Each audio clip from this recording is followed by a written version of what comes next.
உலகம் முழுவதும் உள்ள சன்லைஃப் தொலைக்காட்சி நேயர்களே, உங்கள் அனைவருக்கும் வணக்கம். இது நாட்டு மருத்துவம், நலம் தரும் மருத்துவம், எல்லோருக்கும் ஏற்ற பக்க விளைவுகள் இல்லாத, பண செலவுகள் இல்லாத பாதுகாப்பான மருத்துவம். எளிய மருத்துவத்தை இந்த நிகழ்ச்சியிலே பார்த்து ஒவ்வொன்றாக பயன்படுத்தி வருகின்றோம். இன்று சிலவற்றை நாம் தெரிந்து கொள்வோம். த கிரவுண்ட் நட் என்று ஆங்கிலத்திலே சொல்லப்பெறுகின்ற உணவாக பயன்படுத்துகின்ற வேர்க்கடலை. இந்த வேர்க்கடலை எண்ணெய் நாம் சமைப்பதற்கு பயன்படுத்துவது வழக்கம்.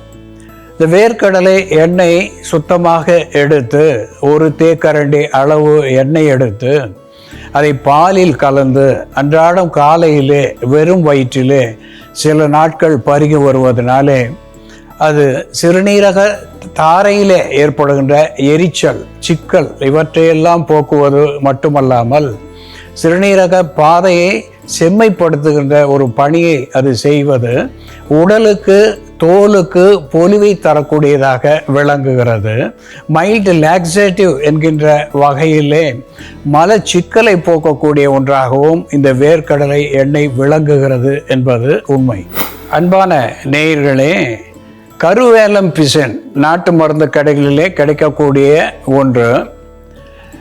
அந்த கருவேலம் பிசினை வாங்கி இரவு நேரத்திலே ஒரு சுண்டைக்காய் அளவு நீரிலிட்டு ஊற வைத்து காலையிலே நன்கு ஊறி வந்ததும் அதை எடுத்து பாலோடு சேர்த்து மிக்சியிலிட்டு அரைத்து சிறிது பனங்கற்கண்டு இனிப்புக்காக சேர்த்து அந்த பாலை அன்றாடம் பருகி வருகின்ற நிலையிலே இந்த ஆண் மலடு என்று சொல்லுகின்ற இந்த மேல் இன்ஃபெர்டிலிட்டி என்கின்ற நிலையை போக்கக்கூடிய ஒன்றாக திகழ்கிறது.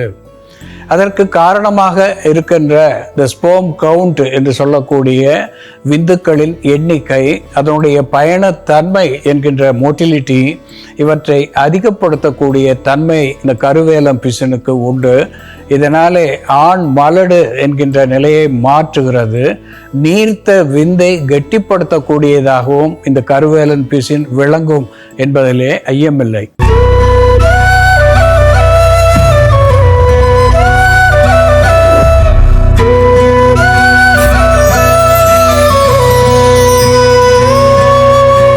அன்பான நேயர்களே, கல்லீரல், மண்ணீரல், த லிவர், ஸ்ப்ளீன் என்று சொல்லக்கூடிய இரண்டும் சரியாக இருக்கின்ற பொழுது சுரப்பிகளிலே மிக முக்கியமான சுரப்பிகளான இவை ஒரு செரிமான சீர்கேட்டை நிலைநிறுத்தக்கூடிய ஒன்றாக திகழ்கிறது.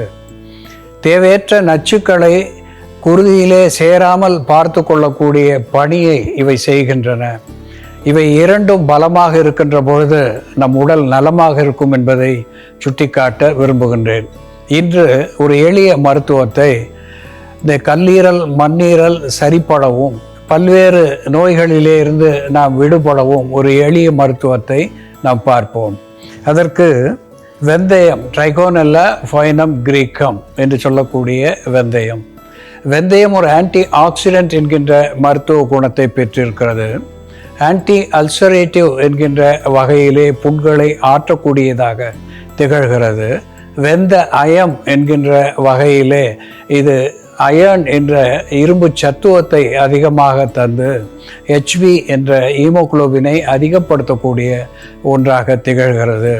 இதில் இருக்கின்ற மியூசிலேஜ் என்கின்ற வழுவழுப்பு தன்மை குடலுக்கு உள்ளே படிந்து புண்களை ஆற்றக்கூடியதாகவும் எரிச்சலை தணிக்கக்கூடியதாகவும் திகழ்கிறது. இதனோடு குர்குமா, லாங்கா என்று சொல்லக்கூடிய மஞ்சள், கரிமஞ்சள் என்று சொல்லுவார்கள். இதிலே குர்குமின் என்கின்ற ஆன்டி ஆக்சிடென்ட் மிகுதியாக இருக்கிறது.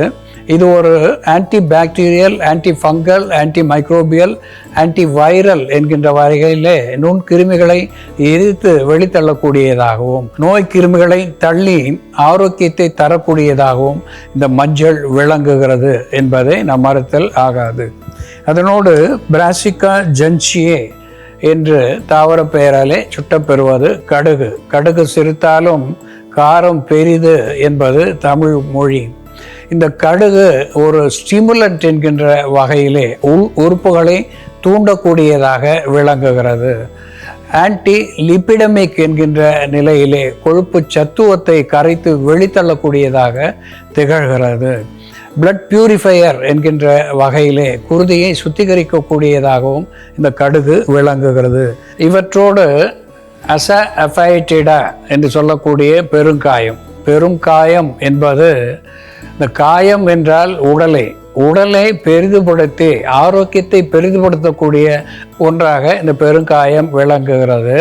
கார்பனேட்டிவ் என்கின்ற வகையிலே அகட்டுவாயு அகற்றியாகவும் நாம் பெருங்காயத்தை பயன்படுத்துகிறோம். இதனோடு சுவைக்கேற்ப ராக் சால்ட் என்று சொல்லக்கூடிய கல்லுப்பு அல்லது இந்துப்பு இவற்றை சேர்த்து ஒரு எளிய மருந்தாக நாம் இன்று செய்து பார்ப்போம். வாருங்கள் நேயர்களே, நாம இன்னைக்கு பெருங்காயம், கடுகு, வெந்தயம், கரிமஞ்சள் மற்றும் இந்துப்பை பயன்படுத்தி கல்லீரல் வீக்கம், மண்ணீரல் வீக்கம், கல்லீரலில் கொழுப்பு படிதல், வயிற்று பகுதியில் சேர்ந்துள்ள ஊளை சதை இவற்றை கரைக்கக்கூடிய ஒரு பொடி எப்படி தயார் பண்றதுன்னு பார்க்கலாம். இதற்கு தேவையான பொருட்கள்: வெந்தயம், பெருங்காயம், கடுகு, மஞ்சள் பொடி, இந்துப்பு. நம்ம ஒரு பாத்திரத்துல கொஞ்சமா வெந்தயம், கடுகு, மஞ்சள் பொடி இது எல்லாமே சம அளவு எடுத்துக்கணும். 10 கிராம் அளவுக்கு நம்ம வெந்தயம், கடுகு, மஞ்சள் பொடி எடுத்தோம்னா பெருங்காயம் 5 கிராம் அளவுக்கும் இந்துப்பு ஒரு 2 கிராம் அளவுக்கும் சேர்த்தோம்னாலே போதுமானதாக இருக்கும். வெந்தயத்தை வறுத்துக்கலாம். இது வறுக்காம அப்படியே நம்ம அரைச்சோம்னா கசக்கும். வறுத்துட்டோம்னா அந்த அளவு கசப்பு தெரியாது. நம்ம வேணும்னா கொஞ்சமாக நல்லெண்ணெய் விட்டு வறுத்துக்கலாம். வயிற்று பகுதியில் ஊளை சதை அதிகமாக சேரும் பொழுது நமக்கு தொப்பை ஏற்படும். அதே மாதிரி கொஞ்சம் ஒபீஸாக இருக்கிறவங்க எல்லாருக்குமே பார்த்தோம்னா ஃபேட்டி லிவர்ன்ற ஒரு ப்ராப்ளம் இருக்கும். அவர்களுக்கு கல்லீரல்லையும் கொழுப்பு படிய ஆரம்பிக்கும். கல்லீரலில் இருக்கக்கூடிய ஹெல்தியான செல்ஸ் எல்லாத்தையுமே ஃபேட் செல்ஸ் போய் ரீப்ளேஸ் பண்ணும் பொழுது கல்லீரலில் இருக்கக்கூடிய நல்ல ஆரோக்கியமான செல்களின் எண்ணிக்கை கம்மியாகும். கல்லீரலோட செயல்பாடும் பாதிக்கப்படுறதுக்கு வாய்ப்பு இருக்குது. ஃபேட்டி லிவர் இருக்கிறவங்க இந்த மருந்தை எடுத்துக்கலாம். இப்போ நம்ம கடுகு சேர்த்துக்கலாம். கடுகு சேர்த்து வறுத்துடணும். கடுகு பொரிய ஆரம்பிச்சதும் பெருங்காயம் சேர்த்துக்கலாம்.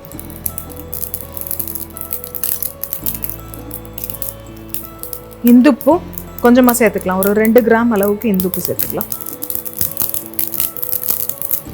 கடைசியாக மஞ்சள் பொடி சேர்க்கலாம். இந்த கடுகோட நிறம் மாறும். நல்லா பொரிஞ்சிட்டு கடுகோட நிறம் மாறும்போது நம்ம ஸ்டவ் ஆஃப் பண்ணிவிட்டு மஞ்சள் பொடி இதோட சேர்த்துக்கலாம்.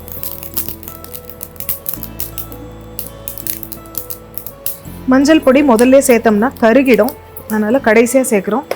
இப்போது இந்த பொருட்கள் எல்லாம் சேர்த்து நம்ம இப்போ அரைச்சிடலாம்.